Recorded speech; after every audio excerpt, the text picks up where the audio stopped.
29-iyul kuni Toshkent shahrida Yosh kutubxonachilar Respublika ilmiy-amaliy forumi o'z ishini boshladi. 3 kun davom etadigan mazkur tadbir Alisher Navoiy nomidagi O'zbekiston Milliy kutubxonasi tomonidan tashkil etildi. Ma'lumot uchun, joriy yil forumda ishtirok etish uchun 370 nafarga yaqin yoshlar ariza qoldirgan. Forum ishtirokchilari O'zbekiston Milliy kutubxonasi tizimidagi axborot kutubxona markazlari, oliy ta'lim muassasalari, O'zbekiston Respublikasi Fanlar akademiyasi tizimidagi ilmiy kutubxonalar hamda nodavlat oliy ta'lim muassasalarida faoliyat yuritayotgan yosh mutaxassislardan iborat.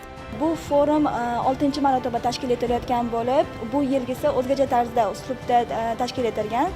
Ya'ni respublikadagi eng sara tashabbuskor 100 ta ishtirokchilar bu forumda jamlangan hamda ularni innovatsion loyihalar tanlovi ham forum doirasida o'tkazilishi rejalashtirilgan. Aynan shu forumda yoshlar o'z loyihalari, tashabbuslari, innovatsion g'oyalari bilan ishtirok etishlari mumkin. Aynan shu g'oyalarini keyinchalik moliyalashtirishga ham erishishlari mumkin. Shuningdek, tanlovga respublikaning turli hududlaridan jami 76 ta loyiha kelib tushgan. Ekspertlar xulosalariga ko'ra, eng yuqori baholangan 12 ta loyiha tanlovning ikkinchi bosqichiga yo'llanmani qo'lga kiritdi. Ushbu bosqichda loyiha mualliflari o'z ishlanmalarini ekspertlar va tanlov hay'atiga taqdim etdilar. Innovatsion loyihalar tanlovida mening loyiham qabul qilindi. Ushbu loyiha kutubxonalarda ilk kutubxona o'yinini yaratish loyihasi bo'lib, Book City deb nomlanadi.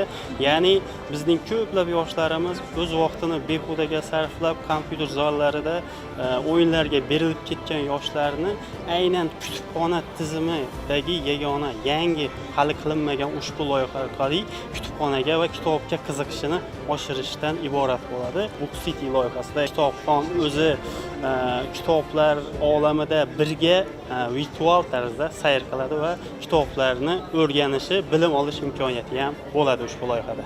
Ma'lumot o'rnida ikkinchi bosqichga tavsiya etilmagan loyiha mualliflari ham forum ishtirokchilari sifatida faoliyatini davom ettiradilar. Ularning loyihalarida aniqlangan ayrim kamchiliklar yuzasidan ekspertlar tomonidan tegishli tavsiyalar beriladi. Bu esa kelgusida yanada mukammal va amaliy ahamiyatga ega innovatsion loyihalar yaratilishiga xizmat qiladi.